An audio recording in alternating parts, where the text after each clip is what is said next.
নবী বলে আমি দুনিয়াতে এসে একবার আব্বা বলে ডাক দিতে পারি না। এর উম্মতেরা 6 বছরে মা হারায় ফেললাম, 8 বছরে আমার দাদাকে হারায় ফেললাম।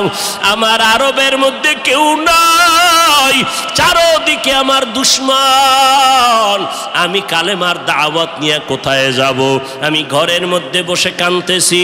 ওই সময় আমার এক আপন, আরবের মধ্যে আর আপন আমার কেউ ছিল না। 2 জন স্বামী বিদায়ের পরে একজন নারী 40 বছরের বিধবা নারী খাদিজা, আমি মোহাম্মদ 25 বছরে তাকে বিয়া করে নিলাম। আল্লাহর আদালতের অনুমতি নিয়ে বিয়া করে ফেললাম। ওই খাদিজা আমার কান্নার কারণ জিজ্ঞাসা করলেন, নবী কেন কান্না করেন? ও খাদিজা কান্দি কেন? আল্লাহ আমাকে কোরআনের আলো দান করেছেন, আমি এখন কালেমার দাওয়াত দিব, আমার এই দাওয়াতকে গ্রহণ করবে। আমার ঘরে বাইরে চতুর্পার্শ্বে দুশমন, আমি কার কাছে দাওয়াত নিয়ে যাব? আম্মা জান খাদিজা চিৎকার দিয়া বলে, নবী কোনো পেরেশান হবেন না, এই জমিনের মধ্যে কেউ যদি আপনার কালেমার দাওয়াত না নেয়, আমি খাদিজার হাতটা ধরিয়া আপনি আমাকে প্রথম দাওয়াতটা পড়াইয়া দেন, কালেমা পড়াইয়া দেন। এই জমিনে মরিয়াও যদি যায়, ইতিহাসের পাতায় থাকবে মুহাম্মদের হাতে প্রথম দাওয়াত গ্রহণকারিনী কোনো পুরুষ না, তিনি একজন মহিলা।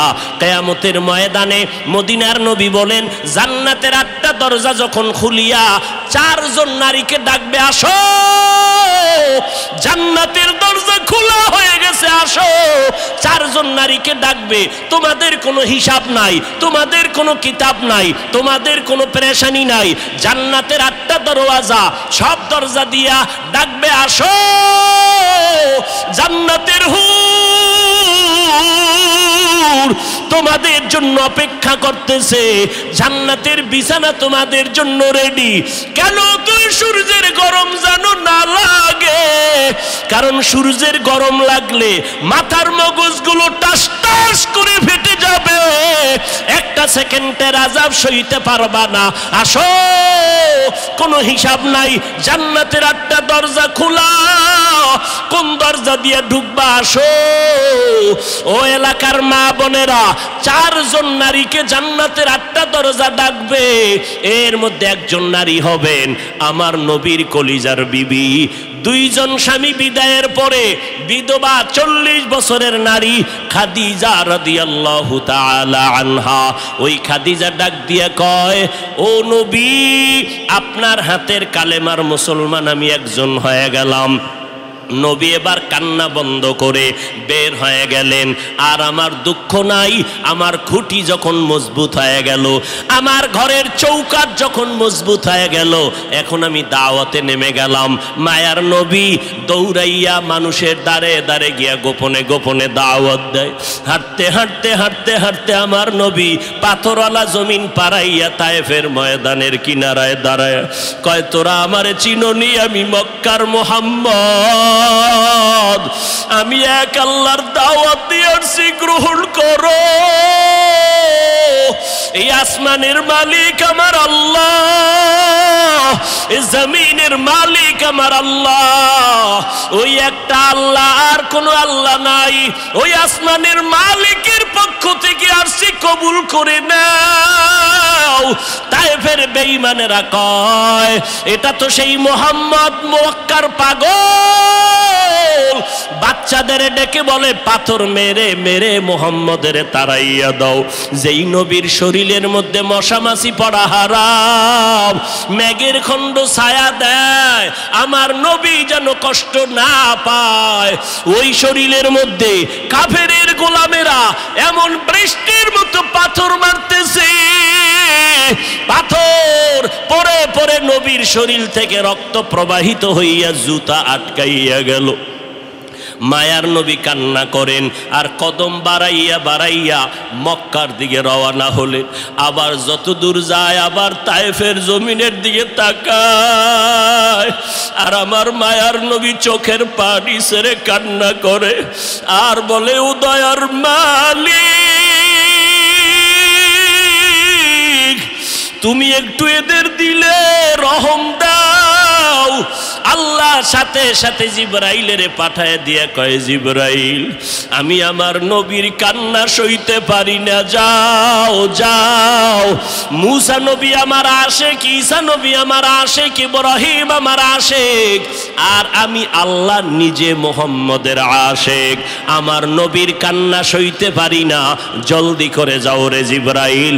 নবীর অনুমতি নিয়া তায়েফের জমিন উল্টাইয়া তায়েফের মানুষগুলো ধ্বংস করে দাও।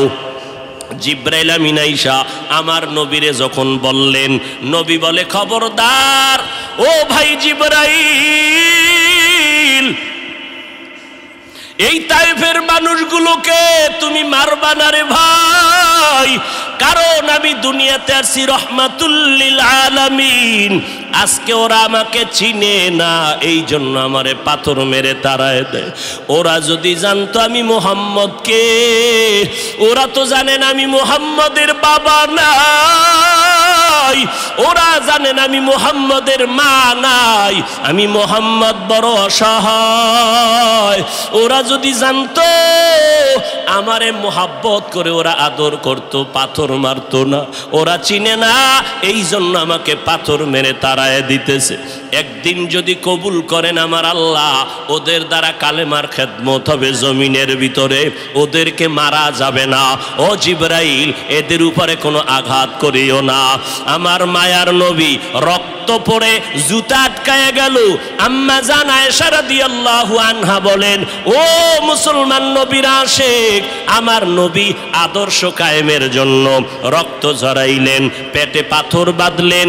ও নবীর উম্মতের দল, আজকে সেই নবীরে গালি দেওয়া হয়, ওই নবীর অপরাধী বলা হয়। তুমি নবীর আশিক উম্মতেরা চুপ কেমনে থাকো রে বাবা? মুসলমান সন্তানেরা, যুবকেরা, আজকে নবীর আদর্শের টুপি লাগাইলাম, দাড়িটা লম্বা করলাম, লম্বা জামা পরলাম, কই আমাদের খানাও বন্ধ হয় নাই, আমাদের লেখাপড়া স্বাধীনতাও নষ্ট হয় নাই। তোমাকে কে ধোকা দিল? নবীর আদর্শ মানলে স্বাধীনতা থাকবে না। ও বাবা, তোমার আমার মতো হুজুর না, তোমার লাইনে নজর করে দেখো, তোমার মতো যুবক স্কুল কলেজে পড়ে একবেলার নামাজও বাদ দেয় না, দাড়িওয়ালা নামাজি ডাক্তার প্রফেসর ইঞ্জিনিয়ারের অভাব নাই। বাবা বলো তুমি কেন পারবা না? ও আল্লাহর বান্দারা, তোমার আমার মতো যুবক তাকায়া দেখো, ড্রাইভারি করে নামাজ বাদ দেয় না, তুমি কেন পারবা না? তোমার আমার মতো কত ব্যবসায়ী জেনারেল লাইনে পড়েছে, এক টাকাও হারাম খায় না, এক বেলার নামাজও বাদ দেয় না, কোটি টাকার মালিক, ব্যবসা করে, অভাব নাই, তুমি কেন পারবা না? মনে মনে কি ভাবছো আলেমদের কথা মিথ্যা, আল্লাহর কোরআন মিথ্যা? না রে বাবা না। যদি কোরআন মিথ্যা হইতো, যদি জান্নাত মিথ্যা হইতো, জাহান্নামটা মিথ্যা হইতো। আবু বকরের মতো বান্দা জান্নাতের টিকিট পাইয়া ওই সারা রাত নামাজে দাঁড়াইয়া কাঁদতেন না। মায়ার নবী বলেন, ও আবু বকর কেন কাঁদেন? বলে, হাসরের ময়দানের ভয়ঙ্কর হালাতের কারণে আমি কান্না করতেছি। আম্মা জান আয়েশা বলেন, নবী যখন কান্না করেন, আমি বললাম নবী কাঁদেন কেন? নবী বলেন, হাসরের ময়দানের কঠিন হালাতের কথা মনে পড়ে গেল। কেমন কঠিন হালাত হবে নবী? আম্মা জানকে আল্লাহর নবী বলেন, আয়েশা, কিয়ামতের ময়দানে মানুষগুলো সব উলঙ্গ দাঁড়াবে। আল্লাহ পাক রব্বুল আলামিন ওই সিরিয়ার জমিনের মধ্যে বসে কাহরিয়াতের সাইনবোর্ড লাগায়া বলবেন, লিমানিল মুলকুল ইয়াউম। আল্লাহ পাকের কুদরতের আওয়াজটা যখন হবে, হাসরের ময়দানটা থরথর করে কেঁপে উঠবে। ওদিকে আল্লাহ বলবে, সূর্য তুই কই? নিচে নেমে আসো।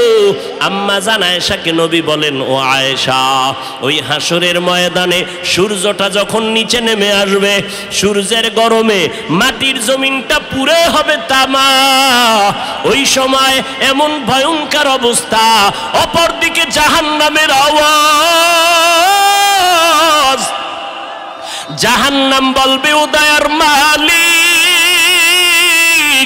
গুনাহগারগুলো আমার পেটের ভেতরে দাও, আমার পেটে ক্ষুধা লাগছে, তাড়াতাড়ি গুনাহগারগুলো দাও। আল্লাহর নবী বলে, আয়েশা, ওই হাসরের ময়দানে যেই নবীদের কোনো গুনাহ নাই, একজন নবীরও কোনো অপরাধ নাই, কিন্তু সেই নবীরা হাসরের ময়দানের ভয়ঙ্কর হালাত দেখিয়া উম্মতেরে ভুলে যাবে, নিজেদেরকে বাঁচানোর জন্য হাউমাউ করে কাঁদবেন আর নাফসি নাফসি নাফসি বলে কাঁদবেন।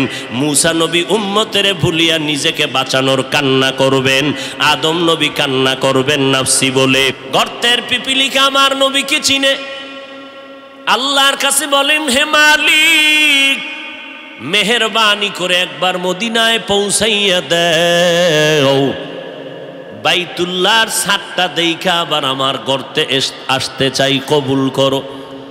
আল্লাহ কয়, এই বাইতুল্লাহর কবুতর, অমুক এলাকার অমুক গর্তের মধ্যে যা, আমার একটা মাখলুক ক্ষুদ্র পিপিলিকা আমার রসুলের রওজা বাইতুল্লাহ দেখবে, তোর পায়ের সাথে বাজাইয়া আমার ঘরটা দেখাইয়া নবীর রওজা দেখাইয়া জায়গায় পৌঁছাইয়া দাও। আমার নবী সমুদ্রের প্রাণী মাছের কাছেও পরিচিত, আমার নবী জঙ্গলের প্রাণীদের কাছেও পরিচিত, আমার নবী গর্তের সাপের কাছেও পরিচিত। আমার নবীর আসমান চিনে, জমিন চিনে, গাছ চিনে, মাছ চিনে। নবী খেজুর গাছের সাথে টেকলা গাইয়া খুতবা পড়েন, মিম্বর নাই। যখন মিম্বর নির্মাণ হয়ে গেল, নবী খেজুর গাছের টেক লাগানো বন্ধ করে দিলেন, মরা একটা গাছ। সাহাবায়ে কেরাম বলেন, মানুষ কান্না করলে যেমন আওয়াজ হয়, খেজুর গাছটার সাথে নবী যে টেক লাগাইয়া খুতবা পড়তেন, নবী যখন তার থেকে আলাদা হয়ে গেলে ওই খেজুর গাছটা মানুষের মতো কান্নার মতো আওয়াজ বের হচ্ছে। আমরা দৌড়াইয়া পয়গম্বরের সামনে গেলাম, নবী খেজুর গাছটা মানুষের মতো কান্না করে। নবী এসে হাজির হয়ে গেলেন, এই গাছ তুই কেন কাঁদো? বলে, আমি আপনার বিরহের বেদনায় কান্না করতেছি।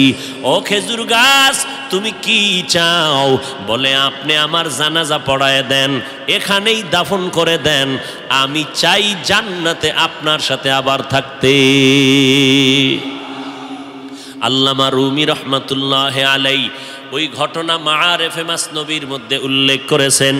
নবীর এটা মুআজিজা, অলৌকিক ঘটনা। আমার নবী খেজুর গাছের দাফন করলেন।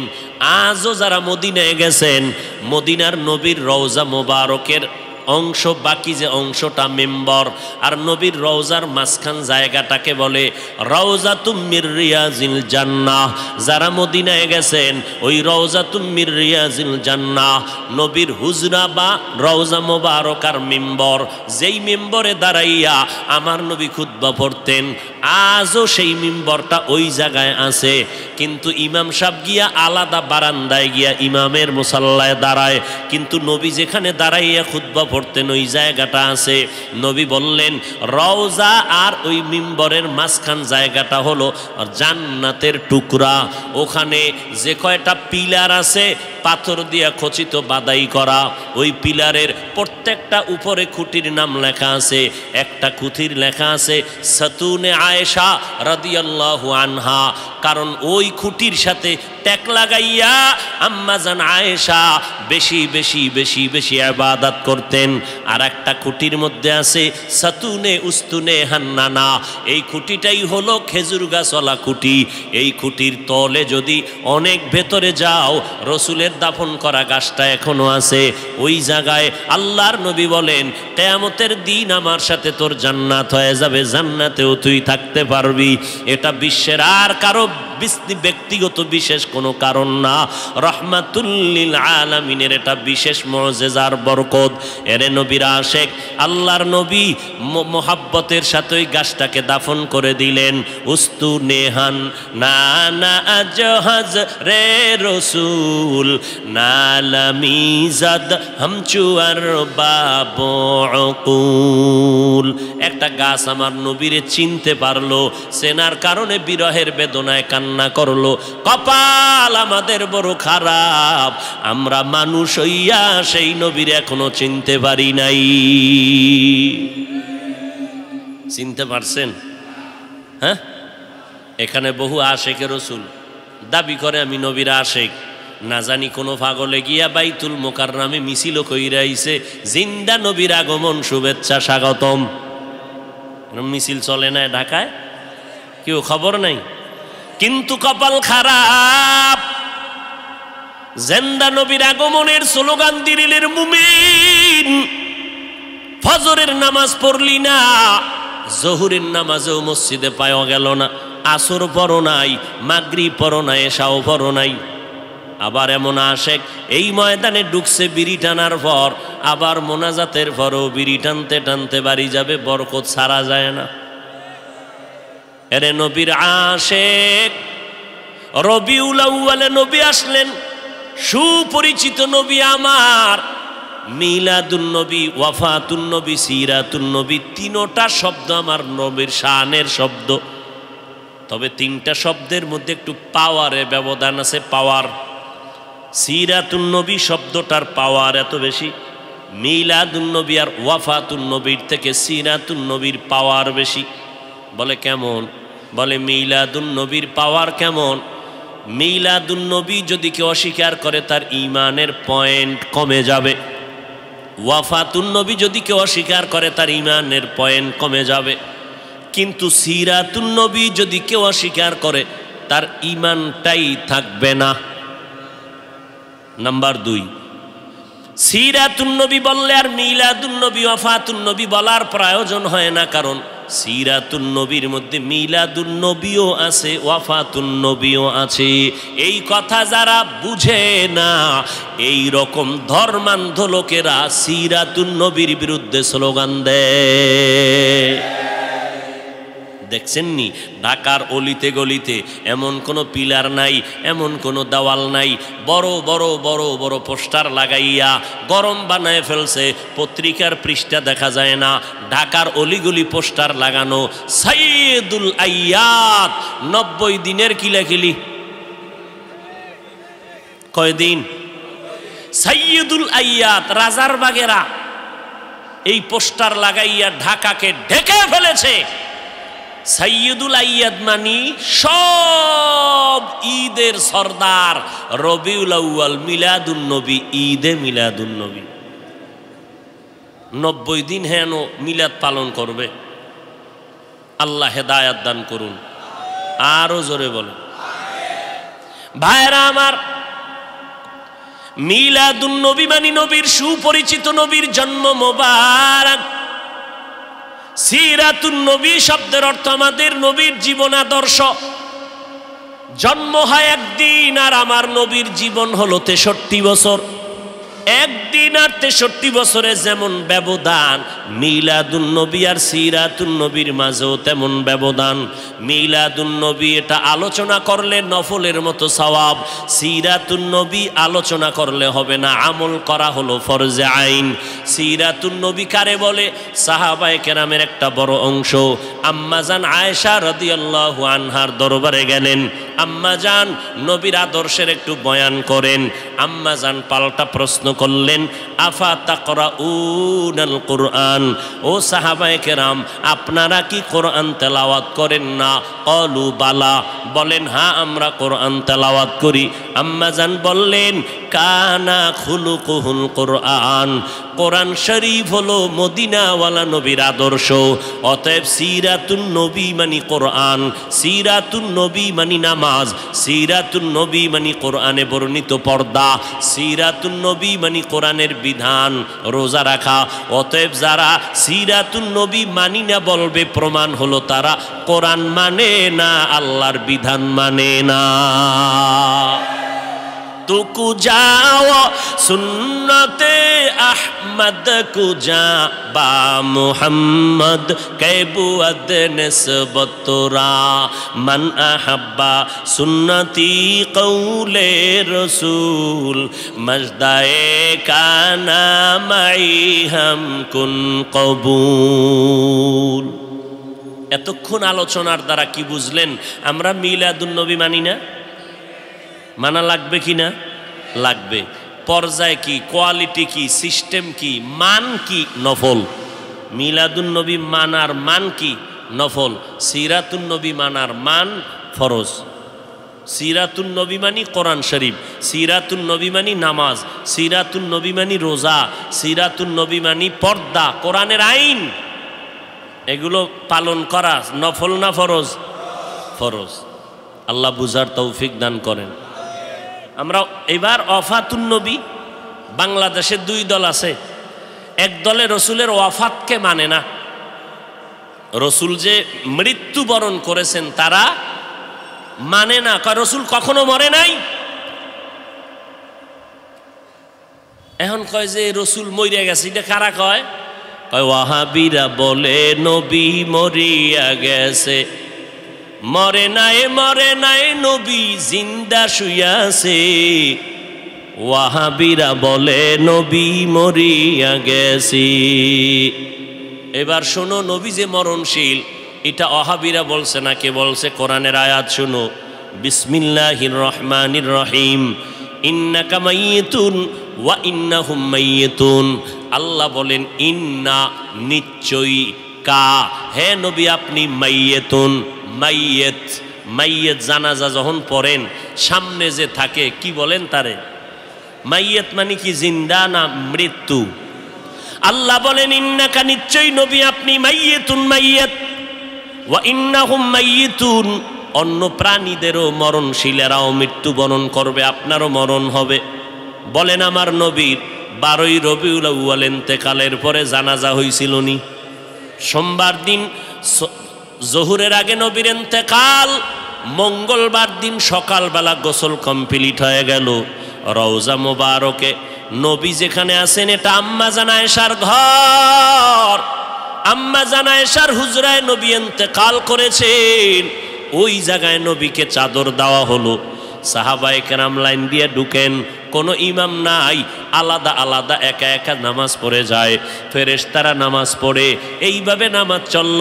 মঙ্গলবার সারাদিন, বুধবার সারাদিন নামাজ চলল, এইভাবে নামাজ হয়। ও নবীর আশেকেরা বলো, জিন্দা ব্যক্তির জানাজা হয়নি, নবীর জানাজা হয়েছে। আল্লাহ পাক বলেন, ও নবী আমি অল্প টাইমের জন্য আপনার দেহ মোবারক থেকে রুহুটাকে আলাদা করে ফেললাম। এরপরে কবরে রাখার পর কি হয়েছে জানোনি? আল্লাহর নবী বলেন, কবরে রাখার পর আল্লাহ রুহুটা আমাকে ফিরাইয়া জিন্দা বানায় দিছেন। ক্বালান নবিয়্যু সাল্লাল্লাহু আলাইহি ওয়া আলিহি ওয়াসাল্লাম, আল আম্বিয়া ওয়াহিয়াউন ফি কুবুরিহিম ইউসাল্লুন।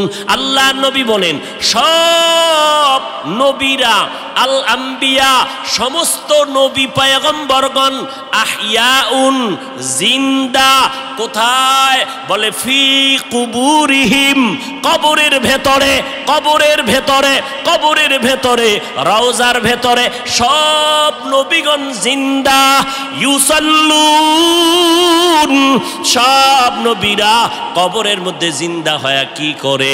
আল্লাহর নবী কয়, সব নবীরা কবরের মধ্যে জিন্দা হালাতে নামাজরত অবস্থায় কিয়ামত পর্যন্ত আমার আল্লাহর মারিফতের মজা নিতে থাকবে। কিয়ামত পর্যন্ত জিন্দা থাকবে কবরের ভেতরে। আহলে হাদিস নামের এক দলেরা কয়, আমরা নবীরে কবরে জিন্দা মানি না। জিন্দা আহলে সুন্নাত ওয়াল জামাতের বিশুদ্ধ আকীদা, আমার নবী শুধু নয় সমস্ত নবীরা কবরের মধ্যে জিন্দা। আল্লাহ বলেন, আমি তাদেরকে কবরের মধ্যে খানা দেই, রিজিক দেই। এইবার তার সেরার এক দলেরা কয়, তো নবী যদি জিন্দা হয় খায়নি? খায়। কি খায়? রুটি না ভাত? যদি ভাত রুটি খায়, প্লেট কই, গেলাস কই, পানি কই? কেমন ফিডা দরকার? এই রকম তারসেরা মানুষ, ধর্মান্ধ, এরা বলে রসুল জিন্দা না, এখনো মরা। নাউজুবিল্লাহ, আইয়ে না? হ্যাঁ, তাকে যদি জিজ্ঞাসা করো, আমরা মায়ের গর্ভে ছিলাম, আল্লাহ তাআলা দুনিয়াতে আসার আগে আমাদের মায়ের গর্ভে আমাদের দেহের মধ্যে রূহ দান করে জিন্দা বানাইছিলেন নি? কথা কন। তাহলে আমরা আমার মায়ের গর্ভে জিন্দা ছিলাম নি? ও ভাই, তুমি যে প্রশ্ন করলা, কবরের মধ্যে যদি জিন্দা থাকে কেমনে খায়, কেমনে কি করে? তোমার প্রশ্নের জবাব দিব পরে, আমার জবাব দাও। মায়ের গর্ভে যে আমরা জিন্দা ছিলাম, আমরা ভাত খাইছিলাম নি, রুটি খাইছিলাম নি, প্লেট কই পাইছিলাম, পানি কই পাইছিলাম, গ্লাস কই পাইছিলাম? এই প্রশ্নের জবাব যেই দিন দিবি ওই দিন দিব জবাব নবীরা কবরে কেমনে খায়। इल्मे राए जाजू करदन बेहिसाब खल्क़े रादादन जवाबे बासवाब हक न दारद दोस्ते खल्क़ा ज़ारे रा निस्ते ई खसलते के दीनदारे रा ओगो नबीर उम्मतेरा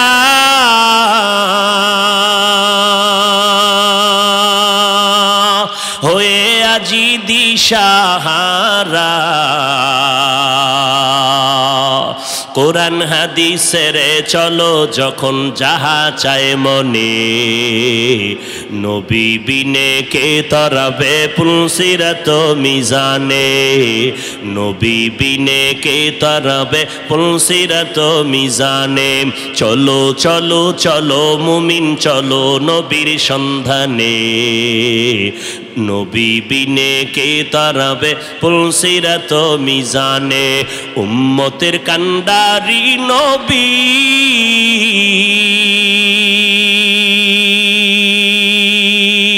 কাঁদছেন উম্মতের লাগি এখনো কাঁদেন নবীজি এখনো কাঁদেন নবীজি শুয়ে মদিনার পানে নবী বিনে কে তরাবে পুলসিরাত মিজানে নবী বিনে কে তরাবে পুলসিরাত মিজানে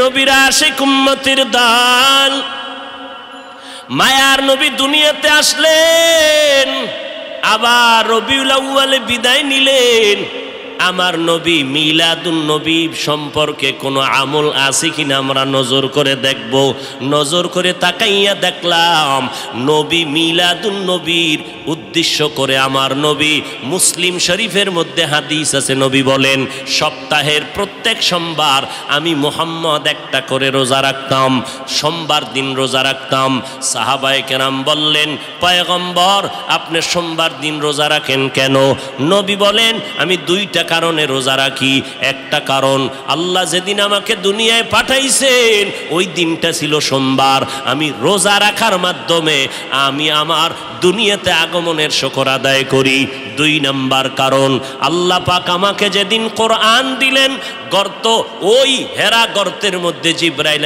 আমিন আয়েশা ইকরা যখন বললেন ওই সূচনা কালের দিনটা ছিল সোমবার আমি নবী সোমবার দিন রোজা রাখার মাধ্যমে আমি কোরআন নাজিলের শুকর আদায় করতেছি ও নবীর উম্মতেরা তাহলে হাদিস থেকে পাইলাম মিলাদুন নবী নবীর জন্ম মোবারকে আমার নবী রোজার আমল করেছে আমরা এই আমলটা ধরে রেখেছেন অতএব নবীর উম্মতেরা আমার নবী রোজা রাখছেন অতএব যারা নবীর মিলাদ পালন করতে চাও নবীর আমল রোজার আমলটা সোমবার দিন শুরু করে দাও রোজা রাইখা মিলাদের শুকর আদায় করো রে বাবা কিন্তু আমরা যাদেরকে দেখলাম নামাজ নাই পর্দা নাই নারী পুরুষ এক হইয়া বাজারের জেলাফিয়ার মিষ্টি খাইয়া মিছিল দিল আর ফুলের মালা নিজের গলায় লাগাইলো ঘোড়ার গলায় ফুলের মালা লাগাইলো ব্যাপারটা কি বুঝলাম না শেখ মুজিবুর রহমান সাহেবের জন্মবার্ষিকী যখন পালন হয় ওই দলের মানুষেরা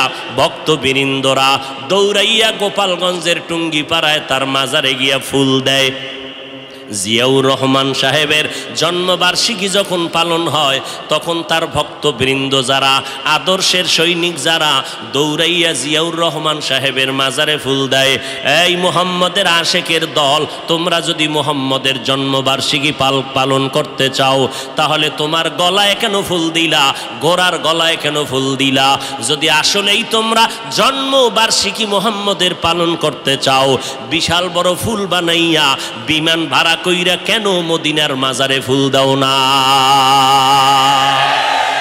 মদিনার মাজারে ফুল না দিয়া নিজের গলায় কেন পড়ো ঘোড়ার গলায় কেন ফুল লাগাও? কয় আমরা মদিনার আশেক না, আমরা মদিনার নবীর নাম বিক্রি করে দুনিয়ার ধান্দাবাজিতে লিপ্ত হয়ে গেছি। মান আহাব্বা সুন্নতি কৌলে রসুল মজদায়ে কানা মাই হাম কুন কবুল। উম্মত কই, সুন্নত কই? এরপরে নবীজি সোমবার রোজা রাখতেন, তা কি বছরে একদিন না প্রতি সোমবার? রবিউল আউয়াল মাসটা না 12 মাস? এরে নবীর আশেক, মদিনার নবী 12টা মাস সোমবার দিন রোজা রেখে মেসেজ দিয়ে গেল দুনিয়ার মানুষ, আমি মুহাম্মদ সোমবার দিন রোজা শুধু মিলাদুন নবী আর রবিউল আউয়ালে রাখি নাই, 12 মাস রোজা রেখেছি প্রতি সোমবার। কেন রাখছি জানো? আমি মুহাম্মাদের মিলাদের খুশি একদিন করলে হবে না, আমি মুহাম্মাদের আদর্শ নিয়া জীবনটাকে আনন্দিত করার জন্য 12 মাস মেহনত চালায় যাও। রবিউল আউয়ালের 12 তারিখ স্লোগান দিয়া যে কই ফালায় গেলা, বাকি 11 মাস তোর বাড়ি চালান দিয়াও তোমারে খুঁজা পাইলাম না। তোমার মাথায় কেন মদিনার আদর্শের টুপি দেখা যায় না? তোমার গালের মধ্যে কেন মদিনার আদর্শের দাড়ি লম্বা হয় না? তোমার শরীরের মধ্যে মদিনার আদর্শের কেন পোশাকটা দেখা যায় না? আমার নবী যেদিন ইন্তেকাল হয়ে গেলেন, সোমবার দিন জোহরের নামাজের আগে ইন্তেকাল, আম্মা জান আয়েশা বলেন আমার হুজরায় আমি বসে আছি, আমার স্বামী মুহাম্মদ রহমাতুল লিল আলামিন রবিবার থেকে নবী অসুস্থ হয়ে গেলেন না, বৃহস্পতিবার নবী অসুস্থ, শুক্রবার অসুস্থ, শনিবার অসুস্থ, রবিবার অসুস্থ, সোমবার দিন দুপুরবেলা নবীর ইন্তেকাল। নবী আমার এমন অবস্থা হয়ে গেল, নবী অসুস্থ হইয়া যখন শেষবারের মতো বিদায় হয়ে যাইতেছেন, আমার নবী আমি আয়েশাকে ইশারা করলেন, মেসওয়াক দাও, মেসওয়াক দাও। আমি আয়েশা দৌড়াইয়া মেসওয়াকটা আমার মুখের মধ্যে নিয়া আমি আমার পয়গম্বরের দিলাম। আমার মায়ার নবী মেসওয়াকটা মুখে দিয়া গুরুত্ব বুঝায় গেলেন, মেসওয়াকের বড় দাম। মেসওয়াকের কেমন দাম? যারা মেসওয়াক করিয়া বান্দা 5 বেলার নামাজ পড়বা, মেসওয়াক সারা ব্যক্তির নামাজের থেকে 70 গুণ সওয়াব পাবা মেসওয়াকওয়ালা নামাজের মধ্যে। মেসওয়াকের দাম কত? ওলামায়ে কেরাম বলেন মেসওয়াকের এত ফজিলাত, এর মধ্যে বড় ফজিলাত মরণকালে জবানে কালেমা জারি হয়ে যাবে। পয়গম্বর মেসওয়াক করলেন, এরপরে নবী শুয়ে পড়লেন। নবী বিদায় নেওয়ার বেলায় আল্লাহর মোহাব্বতের গান গাইতে গাইতে বিদায় নিলেন। আমার বাবা আবু বকর আমার বাড়ি আমার ঘরে নাই, মদিনার মধ্যে খবর ছড়ায় গেল নবী নাই, নবী নাই, নবী নাই বলিয়া আওয়াজ হলো। হঠাৎ মদিনাতুল মুনাওয়ারায় কান্নার আওয়াজ, মদিনাওয়ালা নবী নাই। হযরত ওমর তরবারি নিয়ে দাঁড়ায় কয় নবী নাই যদি কেউ বলো তার কল্লা ফালায় দিমু। কারণ নবী নাই কথাটা মেনে নিতে পারি না, আমি নবীর বড় আশিক। আমি ওমর ছিলাম জাহান্নামের আসামি, আমার মতো খারাপ এই দুনিয়ায় কেউ নাই। ওই মায়ার নবীর মুহাব্বতের আদর্শ কলবে লাগাইয়া এরপরে আমি আজ ওমর বড় দামি হয়ে গেলাম। ওই নবীর কথা আমি মেনে নিতে পারি না, যে বলবি নবী নাই কল্লা ফালায় দেব। হযরত আবু বকর আওয়াজ পাইয়া দৌড়াইয়া মসজিদে নববীর মধ্যে এসে মিম্বরে আসে, বলে ওমর বসে যাও। গরম কথা না বলে একটু ঠান্ডা মেজাজে বসে পড়েন। ওমর বলে আমার মেজাজ কেমন যেন গরম হইতেছে, আবু বকরের কথা আমার কানের মধ্যে যায় না, আমার মাথা গরম হয়ে গেল। নবী নাই নাই কথাটা আমি মেনে নিতে পারতেছি না, কারণ এটা দুশ্মনের কারণ না, গভীর মোহাব্বত আর ভালোবাসার কারণ। আল্লাহর নবী বলেন আমার ইন্তেকাল হয়ে গেল, এদিকে সাহাবায়ে কেরামের হালাত, কান্নার আওয়াজ, মহিলারা ঘর থেকে বেরিয়ে গেল, বাচ্চাগুলো হাউ বাউ করে কাঁদতেছে। জঙ্গলের প্রাণীরা কাঁদতেছে, ঘাসে মুখ লাগায় না, কান্নার আওয়াজ। আবু বকর খুতবা দিয়া সব মদিনার মুসল্লিদেরকে মুসলমানের একটা ভাষণ দিলেন। ওমরের বসতে বললেন, বসে না। আবু বকর সিদ্দিক রাদিয়াল্লাহু তাআলা আনহু কোরআন শরীফের আয়াতটা পড়লেন, ওয়ামা মুহাম্মাদুন ইল্লা রাসূল কদ খালাত মিন ক্বাবলিহির রাসূল আফা ইম্মাতা আও কুতিলান কালাবতুম। ওমর বলতেছেন, আবু বকর আমাকে বারবার বসতে বলার পরে আমি বসতে চাই না, মেজাজ গরম। কিন্তু যখন কোরআন শরীফের আয়াতটা আবু বকর মোহাব্বত লাগাইয়া যখন পড়তে শুরু করলেন কোরআনের আয়াত, আমি ওমরের এত অ্যাকশন জারি করলো, হঠাৎ করে আমি ওমর অচেতনের মতো, তরবারিটা কই পড়ে গেল হুঁশ নাই, আমি জায়গায় বসে গেলাম। মাথা ঠান্ডা হয়ে গেল, কেমন যেন আগুনের মধ্যে পানি ঢেলে দিল। ও আবু বকরের তেলাওয়াতটা শোনা মাত্র আমি জমিনে বসে গেলাম। এবার মাথা ঠান্ডা হয়ে গেল, হঠাৎ মাথার মধ্যে চলে আসলো আমার নবী নাই নাই। আমি ওমর চোখের পানি আর ধরে রাখতে পারি না, কান্না শুরু হয়ে গেল আমার। যে কোনো পরামর্শের জন্য নবীর দরবারে দৌড়াইতাম, যেই নবীর চেহারা দেখলে পেটের ক্ষুধা নিবারণ হয়ে যাইত, যেই নবীর দরবারে বসলে বাড়ি ঘর সব ভুলে যাইতাম। আমার নবীর জন্য কলিজাটা কেটে দেওয়ার জন্য রেডি ছিলাম। আজ আমার নবী নাই, আমি ওমর আজ আমি কার কাছে গিয়ে একটু পরামর্শ নিব? আমার মায়ার নবী, যেই নবী একটু হাসি দিলে মনে হয় যেন মুক্তার দানার মতো হাসিটা ফুটতেছে, যেই নবীর চেহারা দেখলে শুধু দেখতেই মনে চায়, পেটে কোনো ক্ষুধা নাই, যেই নবীর মোহাব্বত মেশকের ঘেরান তার ঘাম, যেই নবী রাস্তা দিয়ে হাঁটলে দুপার্শ্বের গাছ নত হইয়া নবীরে সালাম জানায়, যেই নবীর শরীরের মধ্যে মশা মাছি পড়া হারাম ছিল, ওই নবী আজ নাই। আমি ওমরের কোথায় গিয়ে একটু মাথা গুজানোর ঠাই পাবো, কলিজায় সান্ত্বনা নিব, সান্ত্বনা নেওয়ার মতো আজ আমার কেউ রইল না। কান্নার আওয়াজ চলতেছি। ও নবীর আশেকের দলেরা, আমার নবী এই রবিউল আউয়ালে কি নিয়ে আসলেন আর কি রেখে বিদায় নিলেন, তার দুইটা জবাব। এক নাম্বার জবাব, আমার নবী আসলেন উত্তম আদর্শ নিয়া। কোন জমিনে? বলে মক্কার জমিনে। কেমন হালাত? বলে মক্কার মানুষের মতো বদমাশ, জালেম, চরিত্রহীন মানুষ সারা দুনিয়াতে আর কোথাও ছিল না।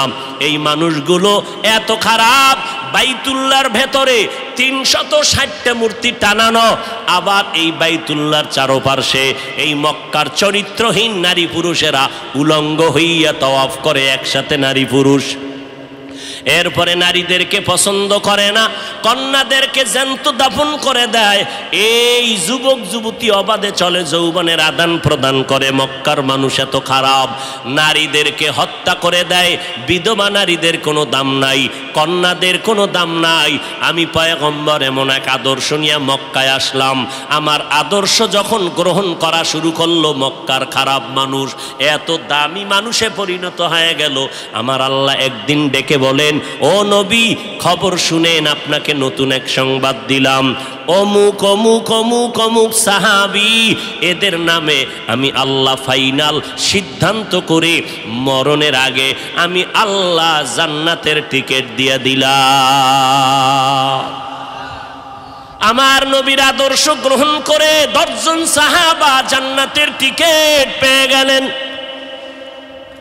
আবু বকর, ওমর, ওসমান, আলী সহ 10 জন রাদিয়াল্লাহু আনহুম আজমাইন। এরে নবীর আশিক, এই রবিউল আউয়ালে আমার নবী আদর্শ নিয়ে আসলেন। কই? আজকে সেই নবীর আদর্শ মুসলমানের সন্তানের ভেতরে নাই। আমার নবীর রেখে যাওয়া আদর্শ হিন্দু ভাইয়েরা কখনো পালন করবে না। আমার নবীর আদর্শ খ্রিস্টানেরা পালন করবে না। আমার নবীর সুন্নতের আমল ইহুদিরা করবে না। আমার নবীর সুন্নতের আমল কোনো বৌদ্ধ ধর্মের মানুষেরা করবে না। আমার নবীর রেখে যাওয়া সুন্নতের আমল করবে একমাত্র নবীর আশেক মুসলমানেরা। কিন্তু কপাল কেন খারাপ, এত বয়ান হচ্ছে ফজরের পরে বয়ান, জহুরের পরে বয়ান, আসরের পরে বয়ান, মাগরিবের পরে বয়ান। 12টা মাস বয়ান চলছে বক্তাদের, পীর সাহেবদের বয়ান, আল তাবলিগওয়ালাদের বয়ান, জুমার দিন খতিব সাহেবদের বয়ান। এত বয়ানের পরেও কেন মানুষের দাড়িটা লম্বা হয় না? মদিনাওয়ালা নবীর তরিকায় কেন বান্দা টুপি মাথায় পড়ো না? আজকে নবীর তরিকারে জবাই করিয়া কেন বেঈমানের পা চাটা গোলাম হইয়া চুলগুলো কেটে কেটে ইন্দুর আর বান্দর হয়েছ রে বাবা? বল, আমার নবীর তরিকার মধ্যে কি চুল কাটার নিয়ম নাই? আমার নবীর তরিকায় নখ কাটার নিয়ম আছে। আমার নবীর আদর্শে জুতা কেমনে পরবা সেখানেও নবীর আদর্শ আছে। জুতাটা কেমনে খুলবা সেখানেও নবীর আদর্শ আছে। আমার নবীর কেমন পাওয়ারফুল আদর্শ! এমন আদর্শ জমিনে আর কারো নাই। অমুকের আদর্শের সৈনিক আমরা, আল্লাহর কসম। এই জমিনে যত মানুষের আদর্শ আছে, আব্রাহাম লিঙ্কনের আদর্শ, মাও সেতুনের আদর্শ, লেনিনের আদর্শ, কালমার্সের আদর্শ, এক কথায় সব দুনিয়ার মানুষের আদর্শগুলো নাপাক। একমাত্র মদিনাওয়ালা নবীর আদর্শই হলো পাক। সমস্ত মানুষের আদর্শ নাপাক, মদিনার নবীর আদর্শ কেন পাক? দুনিয়ার মানুষের আদর্শ নাপাক হওয়ার কারণ তার চোখ দুইটা নাপাক, তার হাতটা নাপাক, তার দেমাগ নাপাক। কারণ আমি নাপাক কেন? বক্তা হইয়া চেয়ারে বসে মজার মজার বয়ান দিলাম, কিন্তু এই এলাকার মানুষ জানে না আমার হাতটা কি পরিমাণ গুনার কাজ করেছে, আমার জবানটা কি পরিমাণ অপরাধ করলো, আমার চোখ দুইটা কি পরিমাণ অন্যায় করেছে। এই এলাকার মানুষ যদি জানতো, আমার চেয়ারে বসে বয়ান করার সুযোগ দিত না। আল্লাহ কয়, বান্দা আমি তোর সম্মানটারে নষ্ট করি নাই। কারণটা কি জানো? তুই বড় আলেম এই জন্য না, তোর বডির মধ্যে আছে পয়গম্বরের আদর্শ, আর তুই মুহাম্মদের উম্মত হওয়ার কারণে তোর ইজ্জত নষ্ট করি নাই। নষ্ট তো করি নাই, আমি আল্লাহ তোরে আবার ডাক দিলাম। তওবার দরজায় আইসা যদি 2 ফোঁটা চোখের পানি ছেড়ে আমি আল্লাহকে একবার আল্লাহ বলে ডাক দাও, লাব্বাইক বলে যদি তুই হাজিরা দাও, আমি আল্লাহ তোর জীবনের সব গুনাহগুলো মাফ করে দিব। কারণ আমি চাই না আমার মায়ার নবীর উম্মতেরা জাহান্নামে যাবে। কারণ একটা সেকেন্ডের আযাব আমার কোনো বান্দা সহ্য করার শক্তি হবে না।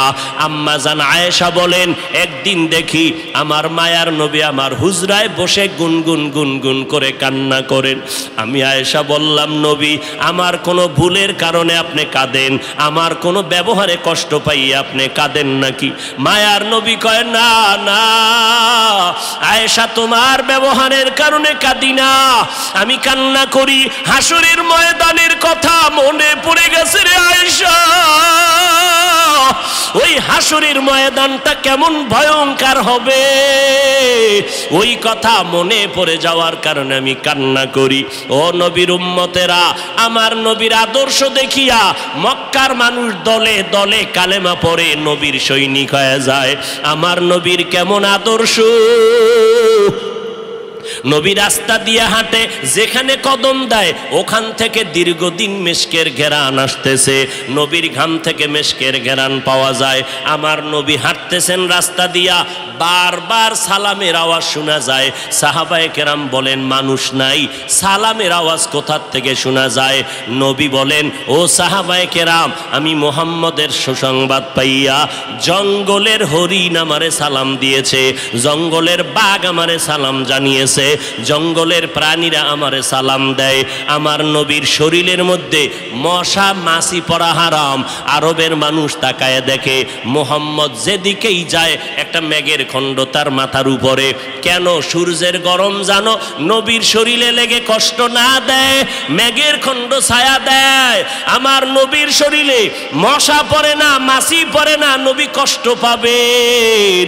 সেই নবী আমার এই উম্মতের আদর্শ বাস্তবায়নের জন্য পেটে পাথর বেঁধে কালেমার দাওয়াত দিলেন। আমার নবী মা হারা ইয়েতিম, বাবা হারা ইয়েতিম, নবী বলে আমি দুনিয়াতে এসে একবার আব্বা বলে ডাক দিতে পারি না। এর উম্মতেরা 6 বছরে মা হারায় ফেললাম, 8 বছরে আমার দাদাকে হারায় ফেললাম। আমার আরবের মধ্যে কেউ নাই, চারদিকে আমার দুশ্মন। আমি কালেমার দাওয়াত নিয়ে কোথায় যাব? আমি ঘরের মধ্যে বসে কাঁদতেছি। ওই সময় আমার এক আপন, আরবের মধ্যে আর আপন আমার কেউ ছিল না। 2 জন স্বামী বিদায়ের পরে একজন নারী 40 বছরের বিধবা নারী খাদিজা, আমি মোহাম্মদ 25 বছরে তাকে বিয়া করে নিলাম। আল্লাহর আদালতের অনুমতি নিয়ে বিয়া করে ফেললাম। ওই খাদিজা আমার কান্নার কারণ জিজ্ঞেস করলেন, নবী কেন কান্না করেন? ও খাদিজা কান্দি কেন? আল্লাহ আমাকে কোরআনের আলো দান করেছেন, আমি এখন কালেমার দাওয়াত দিব, আমার এই দাওয়াতকে গ্রহণ করবে। আমার ঘরে বাইরে চতুর্পার্শ্বে দুশ্মন, আমি কার কাছে দাওয়াত নিয়ে যাব? আম্মা জান খাদিজা চিৎকার দিয়া বলে, নবী কোনো পেরেশান হবেন না, এই জমিনের মধ্যে কেউ যদি আপনার কালেমার দাওয়াত না নেয়, আমি খাদিজার হাতটা ধরিয়া আপনি আমাকে প্রথম দাওয়াতটা পড়াইয়া দেন, কালেমা পড়াইয়া দেন। এই জমিনে মরিয়াও যদি যায়, ইতিহাসের পাতায় থাকবে মুহাম্মদের হাতে প্রথম দাওয়াত গ্রহণকারিনী কোনো পুরুষ না, তিনি একজন মহিলা। কিয়ামতের ময়দানে মদিনার নবী বলেন, জান্নাতের 8টা দরজা যখন খুলিয়া 4 জন নারীকে ডাকবে, আসো, জান্নাতের দরজা খোলা হয়ে গেছে, আসো। 4 জন নারীকে ডাকবে, তোমাদের কোনো হিসাব নাই, তোমাদের কোনো কিতাব নাই, তোমাদের কোনো পেরেশানি নাই। জান্নাতের 8টা দরওয়াজা, সব দরজা দিয়া ডাকবে, আসো, জান্নাতের হুর তোমাদের জন্য অপেক্ষা করতেছে, জান্নাতের বিছানা তোমাদের জন্য রেডি। কেন? তুই সূর্যের গরম যেন না লাগে, কারণ সূর্যের গরম লাগলে মাথার মগজগুলো টাস টাস করে ফেটে যাবে, একটা সেকেন্ডের আযাব সইতে পারবা না। আসো, কোনো হিসাব নাই, জান্নাতের 8টা দরজা খোলা, কোন দরজা দিয়ে ঢুকবা? আসো। ও এলাকার মা বোনেরা, 4 জন নারীকে জান্নাতের 8টা দরজা ডাকবে, এর মধ্যে একজন নারী হবেন আমার নবীর কলিজার বিবি। 2 জন স্বামী বিদায়ের পরে বিধবা 40 বছরের নারী খাদিজা রাদিয়াল্লাহু তাআলা আনহা। ওই খাদিজা ডাক দিয়ে কয়, ও নবী, আপনার হাতের কালেমার মুসলমান আমি একজন হয়ে গেলাম। নবী এবার কান্না বন্ধ করে বের হয়ে গেলেন। আর আমার দুঃখ নাই, আমার খুঁটি যখন মজবুত হয়ে গেল, আমার ঘরের চৌকাঠ যখন মজবুত হয়ে গেল, এখন আমি দাওয়াতে নেমে গেলাম। মায়ার নবী দৌড়াইয়া মানুষের দ্বারে দ্বারে গিয়া গোপনে গোপনে দাওয়াত দেয়। হাঁটতে হাঁটতে হাঁটতে হাঁটতে আমার নবী পাথরওয়ালা জমিন পাড়াইয়া তায়েফের ময়দানের কিনারায় দাঁড়ায় কয়, তোরা আমারে চিনোনি, আমি মক্কার মুহাম্মদ, আমি এক আল্লাহর দাওয়াত দিয়ে আসছি, গ্রহণ করো। এই আসমানের মালিক আমার আল্লাহ, এই জমিনের মালিক আমার আল্লাহ, ওই একটা আল্লাহ, আর কোনো আল্লাহ নাই। ওই আসমানের মালিকের পক্ষ থেকে আসছি, কবুল করে নাও। তায়েফের বেঈমানেরা কয়, এটা তো সেই মুহাম্মদ মক্কার পাগল। বাচ্চাদের ডেকে বলে, পাথর মেরে মেরে মুহাম্মদের তাড়াইয়া দাও। যেই নবীর শরীরের মধ্যে মশা মাছি পড়া হারাম, মেঘের খণ্ড ছায়া দেয়, আমার নবী যেন কষ্ট না পায়। ওই শরীরের মধ্যে কাফেরের গোলামেরা এমন বৃষ্টির মতো পাথর মারতেছে, পাথর পরে পরে নবীর শরীর থেকে রক্ত প্রবাহিত হইয়া জুতা আটকাইয়া গেল। মায়ার নবী কান্না করেন, আর কদম বাড়াইয়া বাড়াইয়া মক্কার দিকে রওনা হলেন। আবার যত দূর যায়, আবার তায়েফের জমিনের দিকে তাকায়, আর আমার মায়ার নবী চোখের পানি ছেড়ে কান্না করে আর বলে, ও দয়ার মালিক, তুমি একটু এদের দিলে রহম দাও। আল্লাহ সাথে সাথে জিবরাইলের পাঠায় দিয়া কয়, জিবরাইল আমি আমার নবীর কান্না সইতে পারি না, যাও যাও। মুসা নবী আমার আশেক, ঈসা নবী আমার আশেক, ইব্রাহিম আমার আশেক, আর আমি আল্লাহ নিজে মুহাম্মদের আশেক। আমার নবীর কান্না সইতে পারি না, জলদি করে যাও রে জিবরাইল। নবীর অনুমতি নিয়া তায়েফের জমিন উল্টাইয়া তায়েফের মানুষগুলো ধ্বংস করে দাও। জিবরাইল আমিন আইসা আমার নবীরে যখন বললেন, নবী বলে, খবরদার ও ভাই জিবরাইল,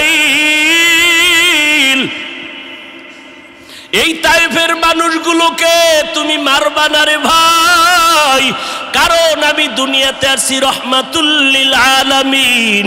আজকে ওরা আমাকে চিনে না, এই জন্য আমারে পাথর মেরে তাড়ায় দেয়। ওরা যদি জানতো আমি মুহাম্মদকে, ওরা তো জানেন আমি মুহাম্মদের বাবা নাই, ওরা জানেন আমি মুহাম্মদের মা নাই, আমি মুহাম্মদ বড় অসহায়। ওরা যদি জানতো আমারে মোহাব্বত করে ওরা আদর করত, পাথর মারতো না। ওরা চিনে না, এই জন্য আমাকে পাথর মেরে তাড়ায় দিতেছে। একদিন যদি কবুল করেন আমার আল্লাহ, ওদের দ্বারা কালেমার খেদমত হবে জমিনের ভিতরে, ওদেরকে মারা যাবে না। ও জিবরাইল এদের উপরে কোনো আঘাত করিও না। আমার মায়ার নবী রক্ত পড়ে জুতা আটকায় গেল। আম্মা জান আয়েশা রাদিয়াল্লাহু আনহা বলেন, ও মুসলমান নবীর আশিক, আমার নবী আদর্শ কায়েমের জন্য রক্ত ঝরাইলেন, পেটে পাথর বাঁধলেন। ও নবীর উম্মতের দল, আজকে সেই নবীরে গালি দেওয়া হয়, ওই নবীর অপরাধী বলা হয়। তুমি নবীর আশিক উম্মতেরা চুপ কেমনে থাকো রে বাবা? মুসলমান সন্তানেরা, যুবকেরা, আজকে নবীর আদর্শের টুপি লাগাইলাম, দাড়িটা লম্বা করলাম, লম্বা জামা পরলাম, কই আমাদের খানাও বন্ধ হয় নাই, আমাদের লেখাপড়া স্বাধীনতাও নষ্ট হয় নাই। তোমাকে কে ধোকা দিল? নবীর আদর্শ মানলে স্বাধীনতা থাকবে না। ও বাবা, তোমার আমার মতো হুজুর না, তোমার লাইনে নজর করে দেখো, তোমার মতো যুবক স্কুল কলেজে পড়ে এক বেলার নামাজও বাদ দেয় না, দাড়িওয়ালা নামাজি ডাক্তার প্রফেসর ইঞ্জিনিয়ারের অভাব নাই। বাবা বলো তুমি কেন পারবা না? ও আল্লাহর বান্দারা, তোমার আমার মতো যুবক তাকায়া দেখো, ড্রাইভারি করে নামাজ বাদ দেয় না, তুমি কেন পারবা না? তোমার আমার মতো কত ব্যবসায়ী জেনারেল লাইনে পড়েছে, এক টাকাও হারাম খায় না, এক বেলার নামাজও বাদ দেয় না, কোটি টাকার মালিক, ব্যবসা করে, অভাব নাই, তুমি কেন পারবা না? মনে মনে কি ভাবছো আলেমদের কথা মিথ্যা, আল্লাহর কোরআন মিথ্যা? না রে বাবা না। যদি কোরআন মিথ্যা হইতো, যদি জান্নাত মিথ্যা হইতো, জাহান্নামটা মিথ্যা হইতো। আবু বকরের মতো বান্দা জান্নাতের টিকিট পাইয়া ওই সারা রাত নামাজে দাঁড়াইয়া কাঁদতেন না। মায়ার নবী বলেন, ও আবু বকর কেন কাঁদেন? বলে, হাসরের ময়দানের ভয়ঙ্কর হালাতের কারণে আমি কান্না করতেছি। আম্মা জান আয়েশা বলেন, নবী যখন কান্না করেন, আমি বললাম নবী কাঁদেন কেন? নবী বলেন, হাসরের ময়দানের কঠিন হালাতের কথা মনে পড়ে গেল। কেমন কঠিন হালাত হবে নবী? আম্মা জানকে আল্লাহর নবী বলেন, আয়েশা, কিয়ামতের ময়দানে মানুষগুলো সব উলঙ্গ দাঁড়াবে। আল্লাহ পাক রব্বুল আলামিন ওই সিরিয়ার জমিনের মধ্যে বসে কাহরিয়াতের সাইনবোর্ড লাগায়া বলবেন, লিমানিল মুলকুল ইয়াউম। আল্লাহ পাকের কুদরতের আওয়াজটা যখন হবে, হাসরের ময়দানটা থরথর করে কেঁপে উঠবে। ওদিকে আল্লাহ বলবে, সূর্য তুই কই? নিচে নেমে আসো। আম্মা জান আয়েশাকে নবী বলেন, ও আয়েশা, ওই হাসরের ময়দানে সূর্যটা যখন নিচে নেমে আসবে, সূর্যের গরমে মাটির জমিনটা পুড়ে হবে তামা। ওই সময় এমন ভয়ঙ্কর অবস্থা, অপরদিকে জাহান্নামের আওয়াজ। জাহান্নাম বলবে, ও দয়ার মালিক, গুনাহগারগুলো আমার পেটের ভেতরে দাও, আমার পেটে ক্ষুধা লাগছে, তাড়াতাড়ি গুনাহগারগুলো দাও। আল্লাহর নবী বলে, আয়েশা, ওই হাসরের ময়দানে যেই নবীদের কোনো গুনাহ নাই, একজন নবীরও কোনো অপরাধ নাই, কিন্তু সেই নবীরা হাসরের ময়দানের ভয়ঙ্কর হালাত দেখিয়া উম্মতেরে ভুলে যাবে, নিজেদেরকে বাঁচানোর জন্য হাউমাউ করে কাঁদবেন আর নাফসি নাফসি নাফসি বলে কাঁদবেন। মূসা নবী উম্মতেরে ভুলিয়া নিজেকে বাঁচানোর কান্না করবেন, আদম নবী কান্না করবেন নাফসি বলে। আম্মা জান আয়েশা বলেন, নবী ওই হাসরের ময়দানে আপনি কি করবেন?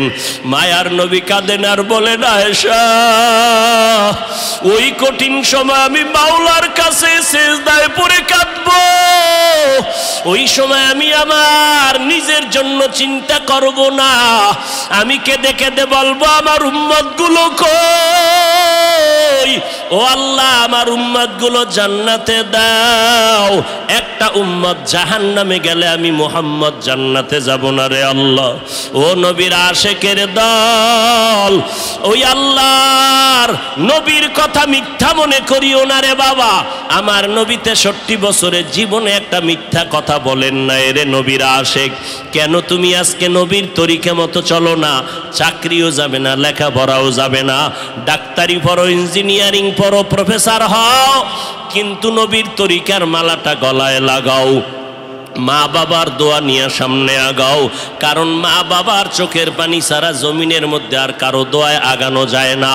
আজকে মা বাবার চোখের পানিতে চেয়ারে বসলাম, তুমি টাকা পয়সা বাড়ি গাড়ির মালিক, মা বাবার চোখের পানির কারণে পরীক্ষায় ভালো নাম্বার পেয়েছো মা বাবার দোয়ার কারণে। ওই মা বাবার দোয়া নিয়ে তওবা করো আর নবীর সুন্নতের মালা গলায় লাগাও, উলামায়ে আহলে হকের পরামর্শ নিয়ে আগাও। কারণ গুনাহগার হইয়া কবরে গেলে উপায় নাই, গুনাহগার হইয়া হাসরের ময়দানে দাঁড়াইলে উপায় নাই। ওসমান রাদিয়াল্লাহু তাআলা আনহু কবরের কিনারা দিয়া গেলে হাউমাউ করে কান্না করতেন। ওমরে ফারুক দরজা লাগায় কান্না করেন, কবরে কেমনে একা থাকবো, আমি গুনাহগার হয়ে যদি ধরা পড়ে যাই আল্লাহর কাছে আমার উপায় নাই। আবু বকর নামাজে দাঁড়ায় কাঁদেন, হাসরের ময়দানে যদি আল্লাহ আমার আমল পছন্দ না করেন, সাথে সাথে অর্ডার হয়ে যাবে, জাহান্নামের হ্যান্ডকাপ হাতের মধ্যে লাগায় দাও। ওই সময় জাহান্নামের আগুনের তাপে পেটের নারী ভুঁড়িগুলো পায়খানার রাস্তা দিয়া পড়তে থাকবে। ওই জাহান্নামের আযাব একটা সেকেন্ডের জন্য সহ্য করার ক্ষমতা কারো হবে না। এই রবিউল আউয়াল থেকে তওবা করো রে বাবা। ও যুবক, ও বৃদ্ধ বাবাজি, পর্দার আড়ালের আম্মা জানেরা, আল্লাহর দরবারে তওবা করেন। আজকে আমি বক্তা, আপনারা শ্রোতা, এই পরিচয় কিন্তু মরণকালে কোনোটাই থাকবে না রে বাবা। সাদা কাপুনের প্যাকেটটা যখন হয়ে যাবে, কে আলেম কে মূর্খ, কে ধনী কে গরিব, কে ছাত্র কে শিক্ষক, কোনো ভেদাভেদ থাকবে না। ওই সাদা কাপুনের প্যাকেট বানাইয়া অন্ধকার কবরে রেখে সবাই চলে যাবে। ওই কবরে 3টা প্রশ্ন আমাকেও করা হবে, আপনাকেও করা হবে। জবাব যদি দিতে না পারি, মদিনার নবী বলেন সাথে সাথে কবরের সাথে জাহান্নামের দরজা খুলে যাবে। ও আল্লাহর বান্দারা, আজকে দুনিয়াতে সূর্যের গরম সহ্য করতে পারি না, জাহান্নামের আগুন কেমন করে সহ্য করবা? আল্লাহর কাছে দিল খুলিয়া বলো, অন্তর দিয়া বলো, হে মালিক, এই ময়দানে আমার মতো গুনাহগার কেউ নাই। গুনার কারণে আমার হাত না পাক, চোখ না পাক, অন্তর না পাক। আল্লাহ, তুমি আমাকে মাফ করে দাও আল্লাহ। ও আল্লাহ, নবীর চিনতে পারি নাই, নবীর সুন্নতের মালা গলায় লাগাইতে পারি নাই রে আল্লাহ। মানুষ কত সম্মান করে, হুজুর বলিয়া সম্মান করে। কত বুড়া বুড়া মানুষ পানির বোতল নিয়ে এসে কয়, হুজুর পানিতে দম করেন, আমার ঘরে অসুস্থ রোগী পড়ে আছে। কত বিশ্বাস নিয়ে আসলো যে আমার পানি পড়ার কারণে অসুস্থ রোগীটা সুস্থ হয়ে যাবে। কিন্তু ওই লোকটা জানেন আমি কত বড় গুনাহগার। আমার গুনার খবর যদি জানতো, কেউ আমার কাছে এসে পানির জন্য দাঁড়ায় থাকতো না রে আল্লাহ। ও আল্লাহ, আপনি জানেন আমি কত বড় অপরাধী। আমার গুনার খবর আমার মা বাবা ভাই বোনেরা কেউ জানে না। আপনি জানেন রে আল্লাহ। জানার পরেও তো রাগ করিয়া পানি বন্ধ করেন নাই, বাতাস বন্ধ করেন নাই। আজকে এই ময়দানের মধ্যে মনে হয় আমার মতো গুনাহগার কেউ নাই। তওবার নিয়ত করে ফেললাম রে আল্লাহ, জীবনে আর নামাজ ছাড়বো না, বেপরদায় চলবো না, আর মা বাবাকে কষ্ট দিব না, উলামায়ে আহলে হকের বিরুদ্ধে যাব না। আল্লাহর কাছে তওবার নিয়ত যদি করে দুফোঁটা চোখের পানি ছেড়ে দাও, আল্লাহ বলেন আমি সাথে সাথে তোমার জীবনের গুনাহগুলো মাফ করে দিব। ও আল্লাহর বান্দারা, চোখের পানি নাই, গুনার কারণে দিলটা পাথর হয়ে গেল। আল্লাহর মোহাব্বত নাই, চোখে পানি নাই। আল্লাহর কাছে তৌফিক চাও রে আল্লাহ।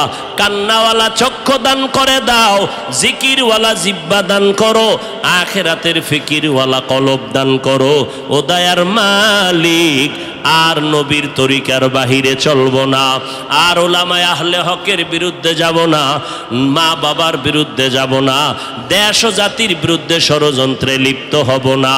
ও দয়ার মালিক, আপনি তো অন্তরের হালাত জানেন। এই ময়দানে সবার তওবা আপনি কবুল করে নেন। এই ময়দানে সব আপনার আশেকদেরকে দিনের খাদেম বানাইয়া তওবার উপরে মজবুত হইয়া মরণ পর্যন্ত নবীর তরিকা মেনে চলার তৌফিক দান করেন। আমিন।